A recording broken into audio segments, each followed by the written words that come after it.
Selamat sore pemirsa Sekolah Rakyat yang saya hormati. Kembali lagi bersama saya Desnit dan Saya Cak Toli.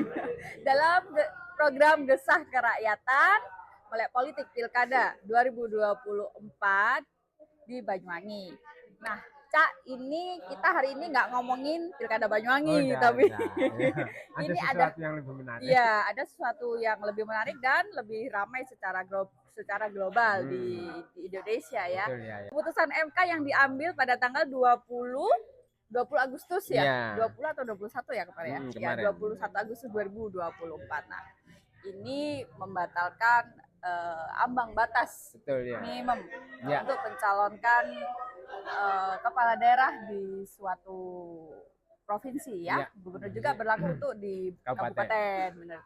Komentarnya Cak Toli gimana nih? Ya, kalau saya sepakat dulu karena pernah kita bahas ini ya.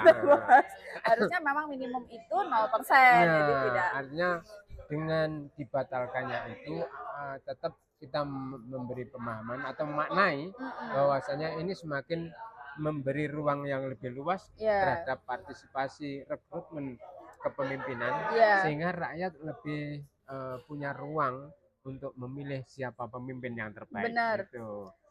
Nah, sayangnya justru ketika keputusan ini disambut gembira oleh rakyat seluruh Indonesia itu ramai banget di sosmed pada seneng. Artinya tidak ada lagi bumbung kosong kan. Kalau itu aduh. Nah, tapi di balik itu ternyata malah wakil rakyat kita justru berada di balik apa yang dimaui oleh rakyat. Iya, berlaku sebaliknya DPR ya. Kita ini kan mestinya kan kalau kita melihat bahwasanya DPR ini representasi ini kan semacam keterwakilan ya, kemudian disebut Dewan Perwakilan Rakyat ini ya kan akronimnya memang DPR, Dewan Perwakilan Rakyat ya, bukan harus, DPB, Dewan Perwakilan Pejabat. Betul, atau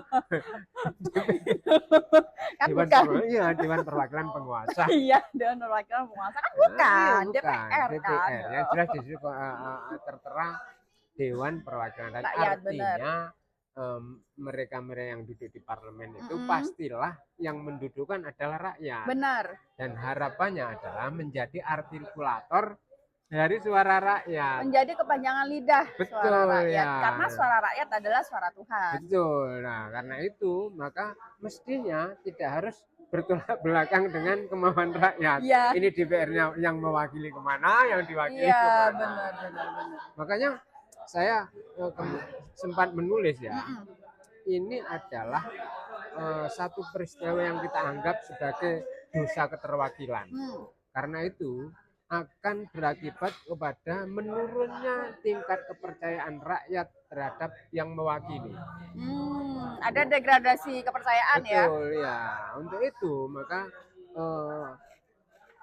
masyarakat semakin ngeri untuk menitipkan kepercayaan kepada DPR.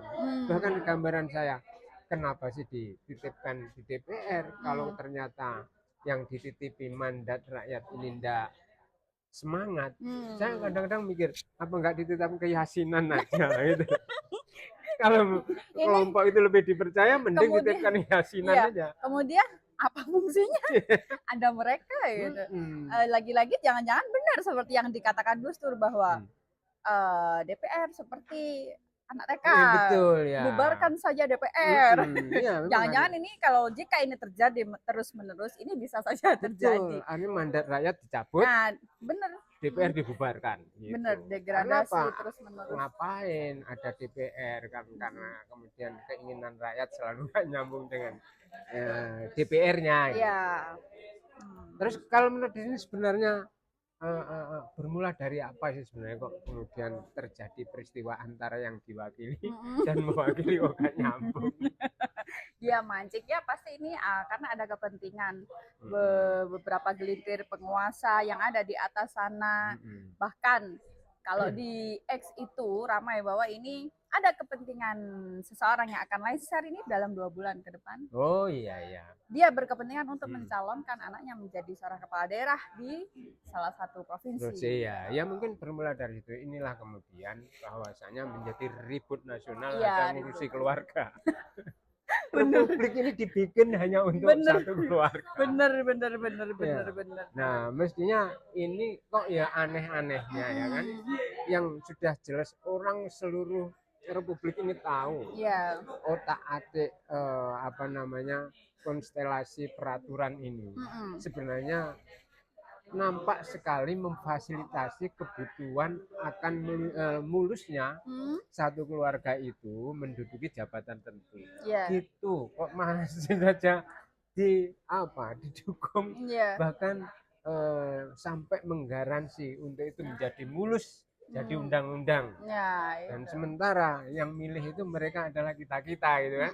Maka penting di sini seperti sekolah rakyat ya gagas bahwa penting kita ini sebagai masyarakat untuk melek politik. Justru jangan menghindar, kita harus memahami ini supaya kita bisa berpikir kritis dan bisa mengurai bagaimana tingkah laku politisi-politisi. Nah, iya, itu makanya ini penting untuk menjadi evaluasi renungan kita semua. Kalau wakil rakyat yang kita anggap sebagai wakil kita dan kemudian bertingkah, berpikir, berorientasi tidak mencerminkan sebagai wakil rakyat, hanya ada sekata mandat harus dicabut. Mandat cabut mandat kepada DPR atau bubarkan DPR. Saja. DPR apa saja? Ya mulai dari pusat. DPR RI, provinsi, kabupaten, DPR. Gimana kalau DPR di kabupaten? DPRD kabupaten kita baru saja dilantik kemarin, masa sudah mau dibubarkan? Dilantik di tengah DPR dihujat seluruh Indonesia. Dilantik di tengah memuncaknya ketidakpercayaan masyarakat kepada institusi DPR. Betul ya, ini makanya bertolak belakang. Kayaknya lagi apa saja mereka? Dilantik situasi yang nggak tepat. Dilantik pada situasi yang nggak tepat. Ya udah ini saya kira apa masih diperpanjang? Pesannya Cak Toli untuk masyarakat kita, terutama yang di Kabupaten Banyuwangi terhadap kita akan menyongsong pilkada kan ya. Pesannya untuk masyarakat apa? Ya, baiklah masyarakat Banyuwangi, kami dari Sekolah Rakyat selalu menyampaikan bahwasanya kita harus terus meningkatkan pengetahuan kita tentang politik, akan meningkatkan kecerdasan terhadap berbagai analisis. Satu hal, agar kita tidak selalu menjadi objek kebohongan. Benar. Dan kalau demikian kita bisa mengantisipasi itu, niscaya kita akan mempersempit ruang pemimpin yang suka hanya berbohong, pencitraan, tanpa pernah ada menghasilkan kualitas pekerjaan. Baik. Gitu. Oke, terima kasih. Ntar ketinggalan satu. Cak Toli tim yang mana nih? Tim yang mengikuti keputusan MK atau yang menolak? Dan alasannya apa? Kalau itu pertanyaannya saya sangat tegas memberi jawaban mendukung putusan MK. Karena?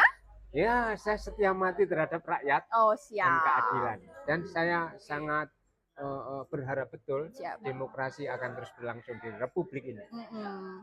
Standing bersama rakyat ya, itu yang akan kami lakukan Lembaga Sekolah Rakyat Banyuwangi. Terima kasih pemirsa Sekolah Rakyat sudah menonton hingga selesai. Tetap dengan kami bersama program Sekolah Rakyat, dari rakyat, oleh rakyat, untuk mencerdaskan rakyat. Sampai jumpa di episode selanjutnya.